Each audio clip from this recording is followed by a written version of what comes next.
All right, this is typical Nibbi intake that a lot of us buy, and we end up thinking this is wrong size because of the wrong angle. Well, thing is, it's the right Nibbi intake. A lot of us make mistake thinking it doesn't fit because we try to install this way, which the don't align it with the hole inside with the bolts and everything.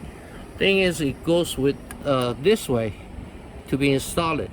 Well, then the other problem is when we install this way, the angle is gonna touch the frame here when we install it. You see, it's gonna touch this frame over here when you install the carburetor. So what happened is you can install it basically. So what we're gonna do is try to cut this angle over here. So when we install the rubber boot here, so actually the carburetor can face this side this way. So we can have the intake boot here. I mean the air pot air filter or whatever. That's what we're gonna try to do. Okay. Okay, hopefully you can see this. I was looking for something better to market, but basically that's where it needs to be cut. I had to scratch with a flat screwdriver. So that's where I need to cut it, and because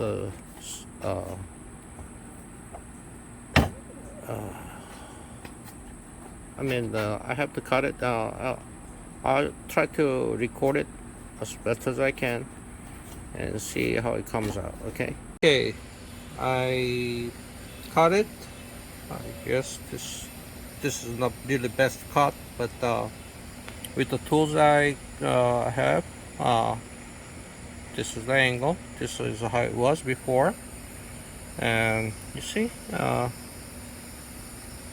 just slice it.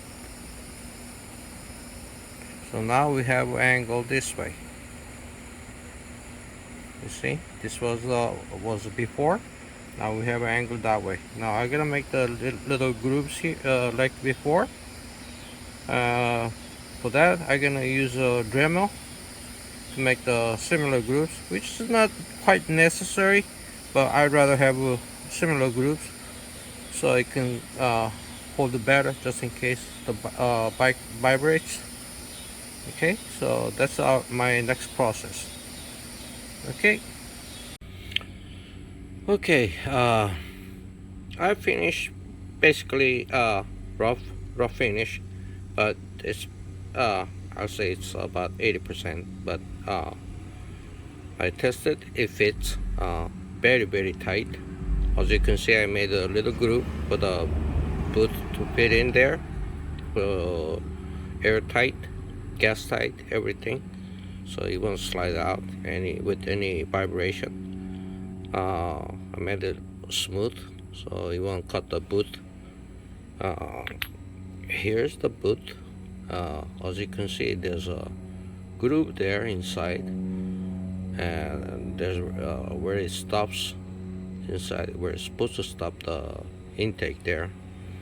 So I'm gonna show you how it fits.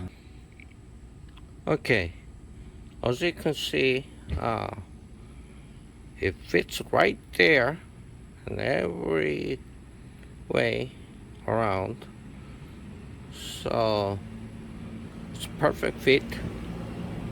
It's a little birch there, but that's expected. I made sure with any vibration it's not gonna fall off or it's gonna come up. So yeah, it's a perfect fit. So what I'm gonna do, I'm gonna install the carburetor first, and then try to bolt on and show the angle. I think that's the best way to do it. Well, my son Josh, he's away. He had to go somewhere with Maria, his mom. So I'm doing all recording by myself. Sorry for that. You see, well, little change. I guess I didn't cut enough angle here, but what I had to do was mount the intake first. I mean the mount intake and the rubber boot together, and install the carburetor without the fuel line, because the fuel line was on the way for me, so I had to do that. I may need to cut a little more the intake here with a little more angle, but the way I did it, just as it was, still it gave enough clearance right there. It's not touching it. It's not touching the frame. It gave some clearance there, so space for the pop air filter and everything. So time to install the rest of the stuffs and see. I mean, it's very steady there. That's good about the aluminum boot intake, I mean, yeah. So I've got a little shorter here, but yeah, enough length there. Yeah, well, let me stop the recording and put the rest of things, and let's just start it.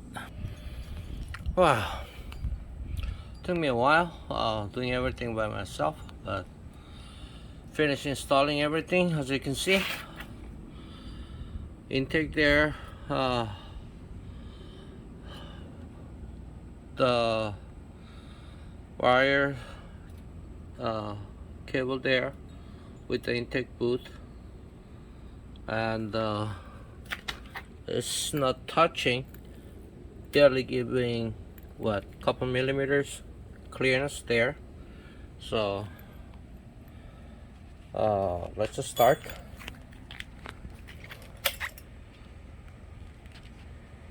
Okay.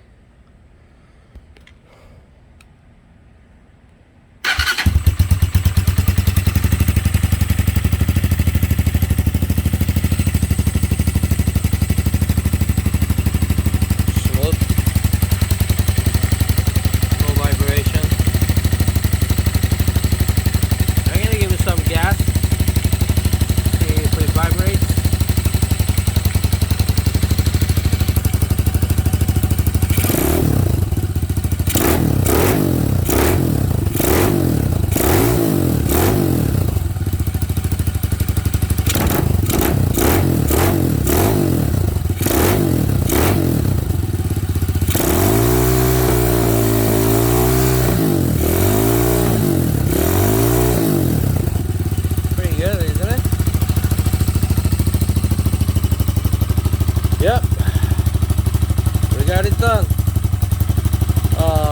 Thinking about just adding the radiator